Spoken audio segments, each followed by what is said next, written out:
প্রথমে সরি বলে নিচ্ছি, অনেকদিন কোনো ব্লগ আনতে পারিনি, অনেকদিন কোনো ভিডিও আনতে পারিনি। অলমোস্ট সরস্বতী পুজোর আমি রেডি হয়ে গেছি, সরস্বতী পুজোর ব্লগ নিয়ে তোমাদের সামনে চলে এসেছি। দেখো সমস্ত জোগাড়জাতি সেরে নিয়ে আমি কিন্তু রেডি হয়ে গেছি, কিছুটা জোগাড়জাতি করেছি, আর যেটুকু পারিনি একটু অনেক করে নিয়েছিলাম। তো তারপর দেখো এই ঠাকুরটা আমি এনেছিলাম, তো মুখটা এত সুন্দর, খুব মিষ্টি লাগছিল। আর দেখো সব জোগাড় করে ফুল টুল রেখে একদম রেডি হয়ে বসেছিলাম, যেহেতু ব্রাহ্মণ ফ্যামিলি থেকে বিলং করি, তাই জন্য আমি ব্রাহ্মণ বাঙালি বলে না, ধর্মীয় খাওয়াতে না।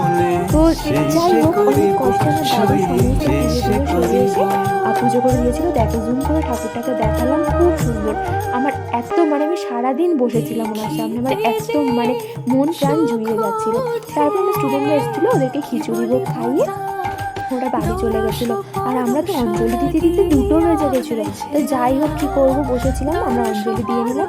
তো দেখো সব কিছু সেরে প্রসাদ সবাইকে দিয়ে সব গুছিয়ে গেছে নিয়ে আর একবার ঠাকুরটা তোমাদেরকে দেখিয়ে দিলাম।